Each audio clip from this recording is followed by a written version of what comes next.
um grupo aí muito assíduo em nossas lives, aí, bem comprometido conosco aqui em São Gonçalo. Grande beijo aí a todos, meus amigos também de Facebook, irmãos da comunidade, recebem nosso carinho e nosso beijo, tá bom?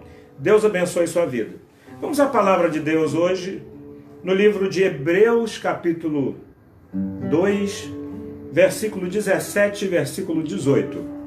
Lá no finzinho da Bíblia, Hebreus 2, 17 e 18. Tema de hoje, Jesus e os tentados. Diz aí, se você já abriu sua Bíblia, seu smartphone, vamos à leitura.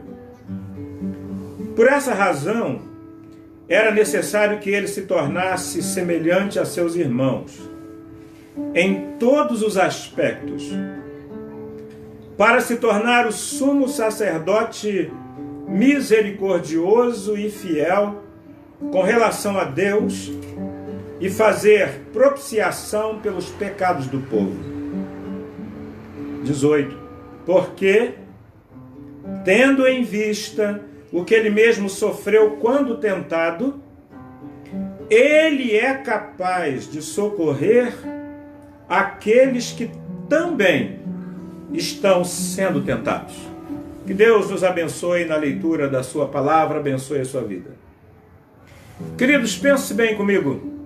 No afã de condenar a tentação, pela tradição que temos, acabamos condenando junto com ela os tentados. Obrigado, Adriana. Essa luz apagada ficou melhor. Acabamos condenando também os tentados. Dá a entender, na postura de muita gente, que ser tentado é pecado. Encontramos muitos com essa postura ou com essa sensação. Se ser tentado fosse pecado, nem Jesus se salvaria, não é? Sabemos disso. Por isso muita gente carrega um fardo enorme de culpa, não por ter cedido à tentação, mas por lutar todos os dias contra ela em sua carne, em seus desejos e em suas emoções. Tentações é uma batalha que não se encerrará nunca.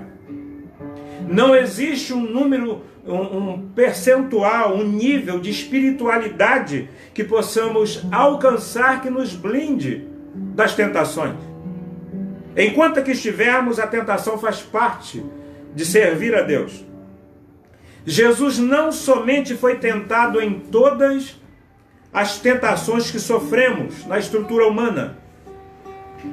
Para além disso, ele também nos ensinou, lá na oração do Pai Nosso, a pedir ao Pai que diante dela, que submetidos a ela, o Senhor, só Ele, é poderoso, este nome é poderoso para não nos deixar cair em tentação.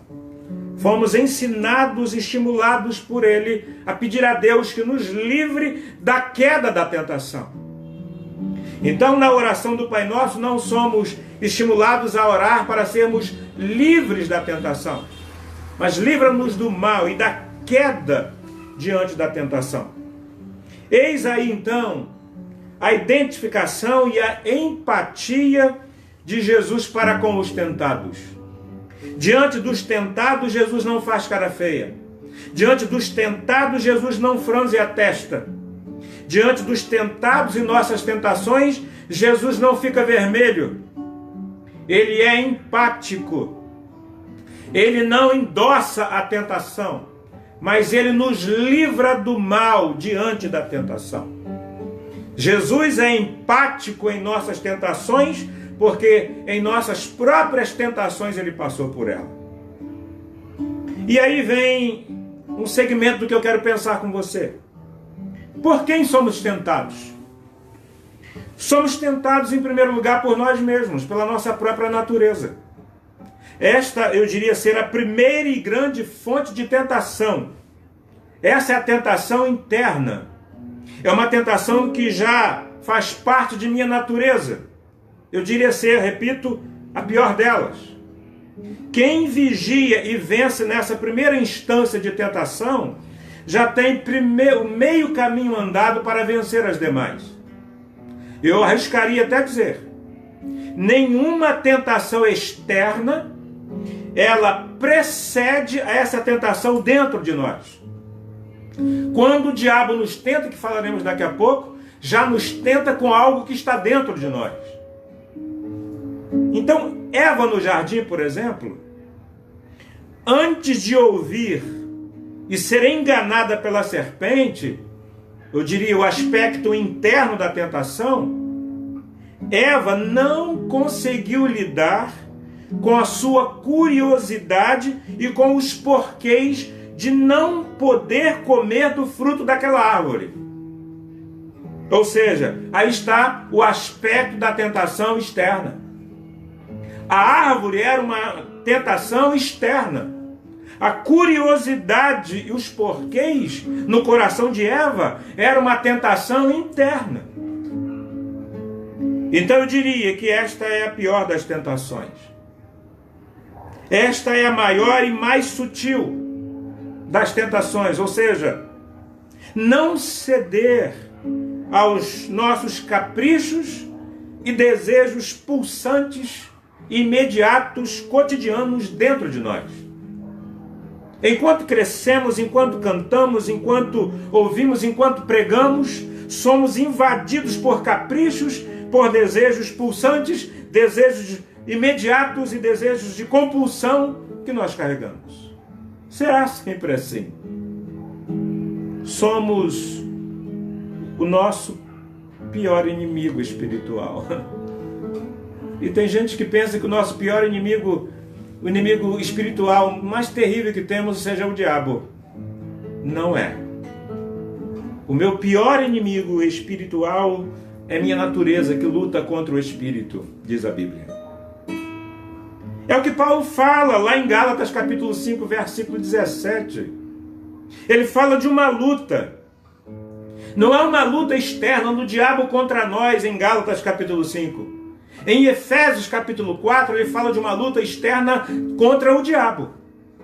Mas em Gálatas capítulo 5, versículo 17, ele fala de uma luta interna. Ele diz que é a carne que milita contra o espírito.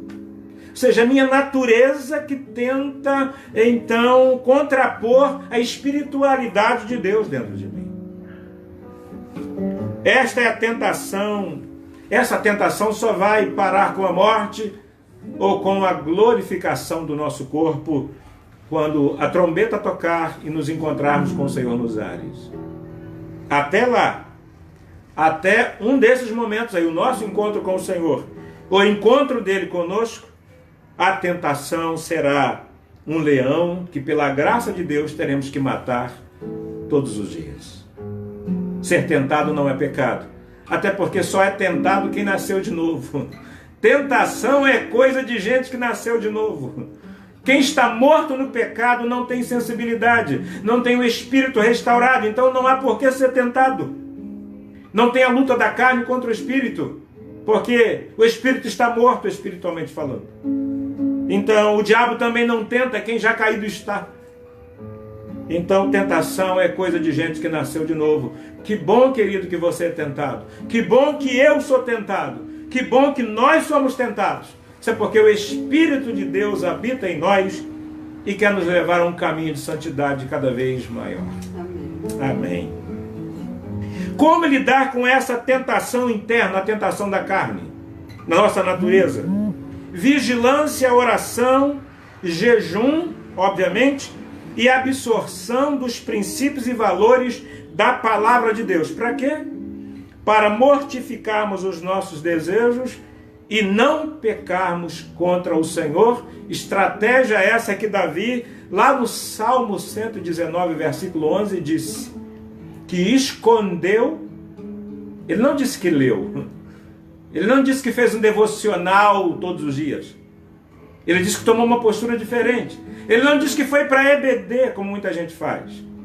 Ele não disse que fez um curso de teologia. Ele não disse que fez pós-graduação, doutorado, para não pecar contra o Senhor.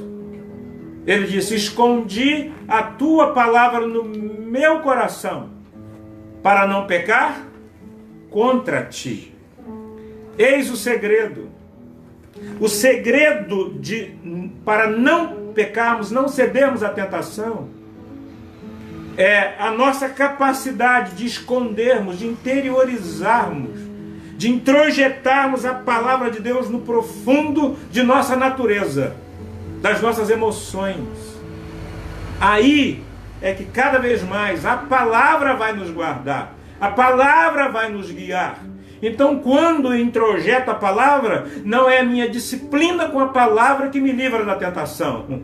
É a palavra de Deus que é poderosa dentro de mim, que sugere caminhos para fora da tentação. Ela me fortalece, ela abre os meus olhos, ela ilumina o meu caminho. Então eu consigo ver os princípios da tentação de longe.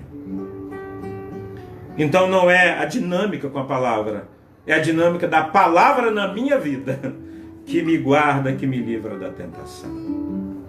Segundo momento pelo qual somos tentados. Somos tentados pelo diabo, nós sabemos disso. Por isso, o mesmo recebeu o nome de o tentador. Está lá em Mateus capítulo 4, versículo 3. Eu vou ler para você. O tentador aproximou-se dele e disse, quando Jesus lá no deserto: se você é filho de Deus, mande que estas pedras se transformem em pães. Neste texto, Lúcifer, Satanás, o enganador, recebeu o título de o tentador. O tentador significa o quê? Aquele que desperta desejo, aquele que desperta interesse. O tentador é aquele que seduz, é aquele que fascina, é aquele que encanta. Veja bem, no dia a dia, quando alguém nos aborrece, o que a gente diz? Fulano está me tentando, no sentido de irritar, né? A gente confunde aquele que nos aborrece, aquele que nos irrita, com aquele que nos tenta, como se o diabo fosse tolo. O diabo não vem como tentador para te fazer raiva. O diabo não vem como tentador para te tirar do sério. Ele não queria tirar Jesus do sério. Ele não vem te aborrecer, te irritar. Ele vem para seduzir, ele vem para induzir a que façamos aquilo que a nossa natureza já está predisposta. Então o diabo nos tenta com aquilo que já temos dentro de nós. Não somente com aquilo que ele quer, que ele traz de novo. Ele já parte do princípio que eu carrego uma predisposição, eu carrego uma vontade, eu carrego uma fraqueza, eu carrego uma necessidade. E é a partir dessa minha necessidade, desse meu desejo, dessa minha condição para o fascínio, em que ele vem e explora isso. Então o diabo não vem para arrancar de mim o pior. O diabo vem para arrancar de mim o meu melhor. Aquilo que faço bem, aquilo que a minha natureza já deseja, aquilo que eu estou muito querendo. Eu estou curioso com a árvore é bonita, a árvore é boa. Então o diabo nos seduz dessa forma. A tentação tem esse princípio. Ele nos tenta com algo fora de nós para suscitar aquilo que já habita em nós.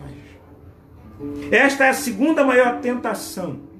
Apesar de ser a primeira em nossa escala de preocupação, isso que é interessante, né? A gente se preocupa em primeiro lugar com essa. Fica vigiando o diabo o tempo todo e o que ele pode oferecer. Enquanto quem prepara os pratos não é o diabo. É minha própria natureza. É minha natureza que prepara os pratos. É minha curiosidade. São minhas inclinações. O diabo só vem e coloca a cereja. O diabo só vem e coloca a azeitona da empada. Mas a empada da tentação nós já carregamos. Sabe? O bolo da tentação nós já carregamos. Satanás, como tentador na realidade humana, tem levado a culpa de muitas outras fontes de tentação. Nós somos bons nisso. Desde cedo o homem desenvolveu a capacidade de transferir responsabilidades diante da tentação. Quando Adão tentado por Eva e Eva tentada pela serpente, Deus vem até Adão, Adão transfere e diz: não, fui eu, foi a mulher que tu me destes. E quando Deus vai checar então com Eva, Eva também não segura a onda da sua responsabilidade e diz: Senhor, foi a serpente. Interessante que nós só temos duas tendências diante do pecado. Quando não nos desculpamos, nós transferimos a responsabilidade. E não admitimos que o princípio da tentação, a lá do jardim e a de hoje, não estava na serpente. A serpente se aproveitou, talvez, da ausência de Adão, da passividade de Adão, em não estar ao lado da sua esposa, então se aproveitou também da curiosidade, desses questionamentos internos, desejosos de Eva. Então a cena estava preparada. E o diabo só tentou a Eva com aquilo que já estava dentro dela e tentou Adão com aquilo que já estava dentro dele, talvez o carinho demasiado que ele tinha por Eva. A árvore de Eva foi a árvore do conhecimento do bem. Talvez a árvore de Adão seja Eva, né? Ele não resistiu aos encantos. Come, marido. Eu comi, tá vendo? Estou viva. Cada um tem sua árvore, né? Cada um cede a uma serpente. A serpente de Eva foi aquela do jardim. Talvez a serpente figurada de Adão tenha sido a própria Eva. Mas a serpente só se aproveita daquilo que de bom já carregamos. Como lidar com essa tentação, então, contra o diabo? Do diabo? Oração, vigilância, introjeção da palavra de Deus, sim, e exercício da autoridade espiritual. Então não adianta orar, vigiar e guardar a palavra e não exercer a autoridade. Veja bem como Jesus resolveu a parada dele, permita dizer assim, diante da sua tentação lá no deserto com Satanás. Mateus capítulo 4, versículo 10. O último momento da tentação no deserto, Jesus fecha a questão, vence o diabo como? Disse: retire-se, Satanás, pois está escrito: adore o Senhor, o seu Deus, e só a Ele preste culto. O que acontece no versículo 11? Então o diabo deixou, e os anjos vieram e o serviram. Qual o princípio que Jesus usou aqui para vencer o diabo na sua tentação? 3 básicos, rapidinho. Primeiro, ele dá uma ordem, autoridade. Jesus usa autoridade. Retire-se, Satanás. Ele começa com uma ordem. Então eu preciso usar de autoridade espiritual depois de orar e conhecer a palavra de Deus. E não pedir ao pastor que vá até a minha casa orar por mim. Não deixar a Bíblia no Salmo 91. Eu preciso deixar essa Bíblia aberta dentro de mim. Eu preciso orar. E no momento certo, diante das questões espirituais, usar de autoridade dizendo: retire-se, Satanás. Segundo princípio que Jesus usou aqui, ele reconhece e valoriza o princípio da adoração. Por que é que na hora de vencer o diabo Jesus fala de adoração? Até porque era o que o diabo estava propondo a ele, né? Então Jesus entendeu que valorizar o princípio da adoração é fundamental para repreendermos as tentações do diabo em nossa vida. Significa dizer que gente que ora, gente que conhece a palavra, mas gente que não adora, tem dificuldade na adoração, muito provavelmente terá dificuldade para repreender Satanás na hora de mandá-lo embora. Porque é isso que Satanás traz para a gente, né? Tá vendo o pico do templo? Lança-te daqui abaixo. Tudo isso te darei se prostrado me adorares também. Terceiro lugar, Jesus entende que a adoração tem exclusividade. Ele diz assim, no final da frase: adore o Senhor, o seu Deus, e só a Ele preste culto. Então, tem gente que ora, tem gente que jejua, tem gente que também adora, mas não só adora. E a proposta do diabo é que também adoremos a Deus. E a proposta de Jesus para vencermos o diabo é que adoremos somente a Deus. Então não adianta orar, não adianta jejuar e não adorar somente a Deus. Quais foram os princípios aqui? Ordem, reconhecimento e valorização da adoração e entender que a adoração requer exclusividade. Então Deus sabe e só recebe adorações exclusivas. E Satanás não aguenta quando um adorador tem exclusividade fechada com Deus. Ele tem que bater em retirada. Terceiro e último lugar, nós somos tentados por quem? Em primeiro eu falei que somos tentados por nós mesmos, somos tentados pelo diabo e somos tentados pelo outro. O outro que a Bíblia nos manda amar, o outro que a Bíblia nos manda cuidar, o outro também é uma fonte de tentação. O outro, quando e em que condições o outro nos tenta? O outro nos tenta em suas diferenças, por ser diferente de nós. O outro nos tenta em seus dramas existenciais não resolvidos. O outro nos tenta em suas carências projetadas em nós. Isso acontece com o cônjuge, com o filho, com os irmãos da igreja, com o pastor, com a liderança, com o gerente da sua empresa, seu patrão. Carências que projetamos no outro. O outro nos tenta com suas expectativas inflacionadas sobre nós.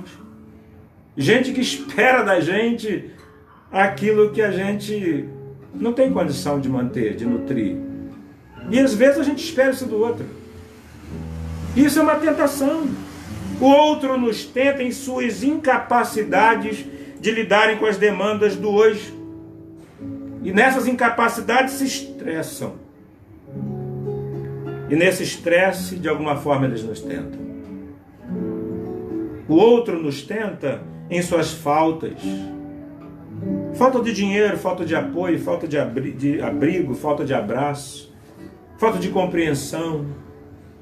O outro nos tenta na falta de suporte, na falta de soluções. Enfim, a convivência com o outro é uma fonte eterna de tentação. Pior ainda, que Satanás a gente expulsa, né? A nossa carne a gente jejua. Piora. E com o outro vai fazer o quê? Matar? Não pode. Vai expulsar? Não pode. Desculpa falar baixinho, ninguém vai escutar a gente não. Vai mandar para o inferno? Não pode. Se mandar, a gente vai junto. Eu acho que talvez seja uma das piores tentações essa, né? A tentação do outro. Como se livrar do outro se Jesus nos mandou ir na direção dele? Fica complicado demais. Isso pior quando esse outro é o seu meio. Como lidar com essa tentação então do outro? Simples. Decidir todos os dias amar incondicionalmente. Você entendeu? Não estou dizendo amar incondicionalmente, que nem sempre essa condição chega para nós. Decidir todos os dias amar incondicionalmente. Diz o livro de Jeremias que é essa decisão que Deus toma por nós todos os dias. Jeremias, em Lamentações, capítulo 3, está dito que as misericórdias do Senhor são as causas de não sermos consumidos, porque suas misericórdias renovam-se cada manhã. Todos os dias Deus decide não nos mandar para o inferno. Deus decide todas as manhãs incondicionalmente nos amar. Meu querido, eu sei que você está estressado, sem dormir, porque tem alguns outros infernizando sua vida. Tem, sempre tem. Eu não sei onde nem quem. Talvez seja um marido, um filho, uma esposa, um cunhado, um vizinho barulhento, né? Na hora de dormir. Tem um outro infernizando sua vida. E a única receita que a Bíblia dá é: decida todos os dias amar esse não amável incondicionalmente. Aí você não vai fazer conta do que recebe dele. Você vai ter o suficiente para doar a ele. Aí você se pergunta assim: tá, pastor, mas com que amor eu vou amar esse indivíduo? Sabe com qual? Com aquele que você não tem, mas está em você. Mas isso não é paradoxal, pastor? Não. Um amor que não é seu, mas te habita. Você sabe qual é o amor que não é seu, mas te habita? O amor de Deus. Deus amou o mundo de tal maneira que Deus... Deus é apaixonado por você e todos os dias Ele derrama amor no seu coração. Então é com esse amor aí que você não tem, mas passa por você. O amor de Deus na pessoa de Jesus todos os dias vai te tirar dessa condição de doença, por culpa talvez, por ser tentado pelo diabo, ou então porque não aguenta mais aquele gerente que você vai ter que estar com ele amanhã o dia todo. Vai ter que bater cartão e olhar para o rosto dele amanhã, dizer, mas com que cara eu vou olhar para ele? Olha para ele com o olhar de Jesus. Faça isso. E aí eu fecho dentro do tema, como que Jesus lida com os tentados? O texto responde muito claramente, o versículo 18. Jesus lida com os tentados, sabe como? A partir da sua experiência e não do seu poder. Então não foi o poder de Deus que deu condições a Jesus de lidar com os tentados. Foi o currículo dele. Olha o texto, eu vou reler agora para você entender isso. Porque, tendo em vista o que ele mesmo sofreu quando tentado, por conta disso, ele é então capaz de socorrer aqueles que também estão sendo tentados. Você entendeu? Ele é capaz de socorrer os tentados porque ele foi tentado. Currículo. E aí Jesus me diz aí, você sabe que é ser tentado por essa condição? Ele vai dizer, sei. Eu vesti sua roupa, me sentei na sua cadeira. Não existe uma tentação que você possa passar hoje que Jesus não a tenha experimentado no seu lugar. Então não é pelo fato de ser poderoso, divino, que ele te socorre no meio da tentação. Não. É por ser experiente que ele sabe onde e como você é tentado. Ele diz, na hora da tentação, eu não estou contra você, nem vendo o que vai acontecer assistindo de camarote. Na hora da tentação, eu estou sentado na sua cadeira. Só não vou decidir por você, mas eu estou juntinho com você. Ele foi capacitado experimentalmente. Por isso, quem não tem consciência de suas próprias tentações, grava isso, nunca terá paciência ou compreensão com a tentação do outro. É mais fácil julgar. Eu vou repetir essa frase que eu acho que ela é importante. Quem não tem consciência de suas próprias tentações, nunca terá paciência ou compreensão com a tentação do outro. E ao invés de ajudar e de orar, é muito mais fácil apontar o dedo e julgar. Porque esqueceu de que é feito de carne, de que é feito das mesmas vulnerabilidades que o seu irmão está passando, tenha ele caído ou não em tentação. Jesus também está dizendo que se ele pôde me socorrer na minha tentação, porque ele sofreu a tentação, ele está dizendo que é a minha consciência de tentação que vai me dar suporte para ajudar o meu irmão na tentação dele. E se eu perder de vista que também sou tentado, eu me tornarei juiz daquele que tentado está sendo. Por isso sejamos misericordiosos conosco mesmo, para depois exercermos a misericórdia com aquele que está sofrendo tentações. Ele se submeteu não para vencer, mas para ser empático conosco. Jesus é empático, foi e é empático com os tentados.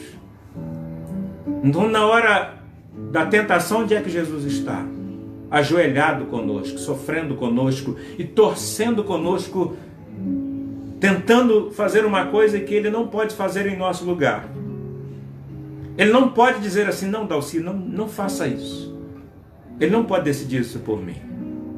Mas ele está ali me dando força, dizendo, eu vou te fortalecer para você não decidir errado contra você mesmo, Dalci. Na hora da tentação, ele está do meu lado, tentando me dar forças, me socorrendo, para que eu não decida contra a minha própria natureza. nem contra o meu Deus. Eu concluo com algumas lições. O texto prova, então, que ele é capacitado para nos socorrer. Se o texto prova isso, eu não preciso mais estar ou me sentir sozinho diante dos embates da tentação. Talvez você esteja aí agora me assistindo e está por um fio para sair com aquela mulher no seu trabalho. Você é casado, bem casado, ama sua esposa, ama sua família, ama seu Deus, mas aquela mulher lá no seu trabalho está te dando um molinho há muito tempo e até hoje você disse não.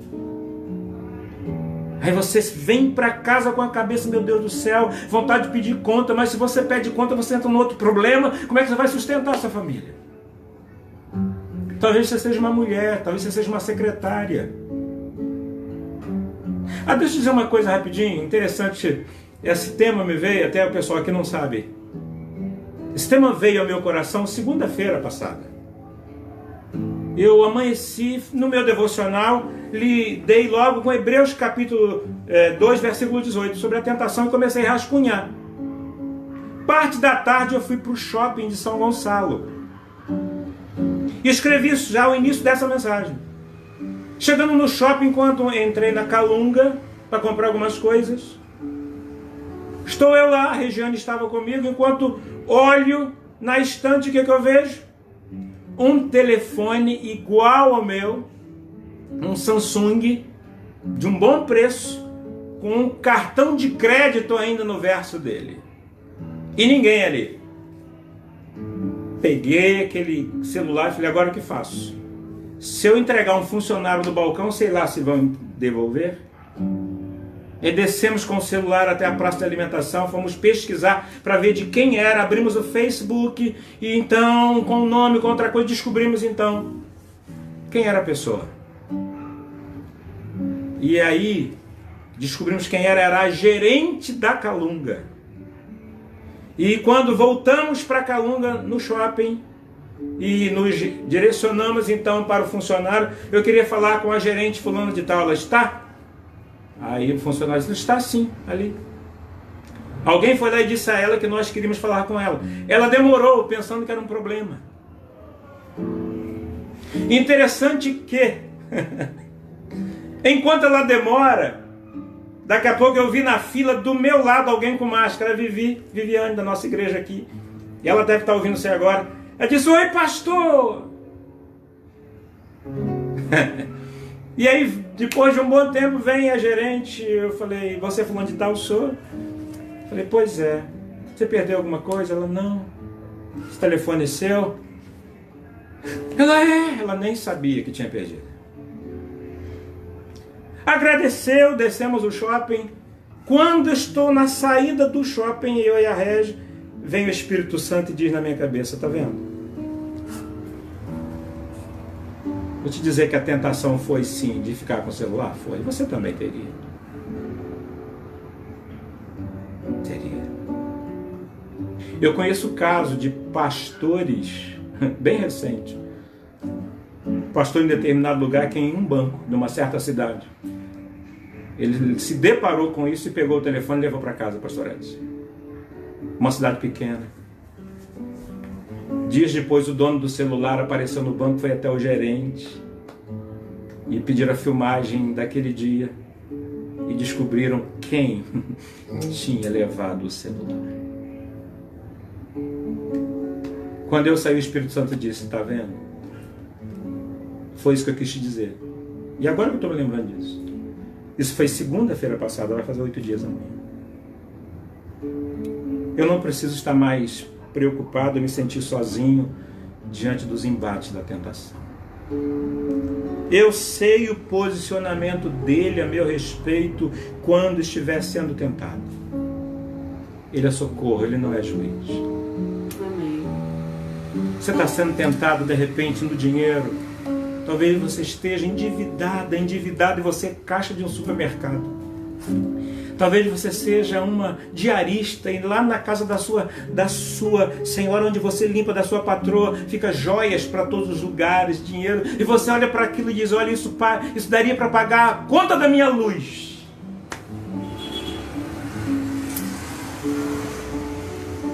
Ele está ali do seu lado socorrendo você. Eu não preciso mais confiar, sabe no quê? Na minha prática religiosa ou em minhas performances de observação de disciplinas espirituais para garantir que eu não vou cair em tentação. Tem muita gente aí insistindo com as pessoas que colocam uma roupa até lá embaixo, que não ande com calça desse jeito, que põe uma manga até não sei aonde, que não vá à praia, só para as pessoas não caírem em tentação. O que nos guarda da tentação não são nossas disciplinas. As disciplinas espirituais nos fazem crescer, isso sim. Sabe, os atos religiosos, alguns devem ser observados, mas não são sinônimo de garantia que sobreviveremos integralmente à tentação. Só aquele que foi tentado e sendo experiente está do nosso lado, e ele não é juiz, ele é socorro para os tentados. Em último lugar, eu já tenho recurso na hora da tentação. Ele é o meu socorro bem presente, não somente na hora da angústia, mas na hora da tentação. Ele é o nosso socorro. Eu quero convidar você a orar. Não sei se o Mário tem uma música. Eu quero convidar você a orar. Eu vou dizer algumas coisas pelas quais nós vamos orar rapidinho. Orar para tirar esse fardo de culpa dos seus ombros. Essas algemas que até então têm levado você, e talvez mesmo você que tenha cedido à tentação. Não significa dizer que o diabo arrasou com a sua vida, não. Deus é... Se ele de repente não te livrou e mesmo assim você caiu, ele é poderoso para te livrar, te socorrer também depois da tentação, para te soerguer, restaurar seu casamento, sua vida. Deus é poderoso. Deus é poderoso. Vamos a uma música, depois nós vamos orar. Senhor Jesus, quero me entregar para sempre ao meu Deus. Eu sei que tentações, eu sei que tentações virão, mas Cristo já venceu. Mas Cristo já venceu, morrendo em meu lugar. Morrendo em meu lugar. Vou repetir novamente, em nome do Senhor Jesus. Em nome do Senhor Jesus. Quero me entregar. Quero me entregar. Para sempre ao meu Deus. Para sempre ao meu Deus. Eu sei que tentações virão. Eu sei que tentações virão. Mas Cristo já venceu. Mas Cristo já venceu. Com Ele, morrendo em meu lugar. Sim, agora por todo o meu caminho. E agora por todo o meu não caminho. Vou ficar sozinho. Não vou ficar sozinho, Senhor. Confio no Senhor. Entrego a Ele o meu futuro. Entrego a Ele o meu futuro. Pois sei que estou seguro. Pois sei que estou seguro nas promessas do meu Deus. E agora por todo o meu caminho. E agora, por todo o meu caminho, não vou ficar sozinho. Eu posso sim confiar. Confio no Senhor. Então entrego a Ele o meu futuro. Entrego a Ele o meu futuro. Pois sei que estou seguro. Pois sei que estou seguro nas promessas do meu Deus. E agora, última vez, bem suave. E agora, por todo o meu caminho, não vou ficar sozinho. Aleluia. Confio aquele que me socorre. Aleluia. Entrego a Ele o meu futuro, pois sei que estou seguro nas promessas do meu Deus. Cantar novamente, e agora, por todo o meu caminho, não vou ficar sozinho ou nada. Confio no Senhor, entrego a Ele meu futuro, pois estou seguro. Aleluia. Nas promessas, glória a Deus, do meu Deus. Ah, Deus, aleluia. Ah, Senhor, muito obrigado.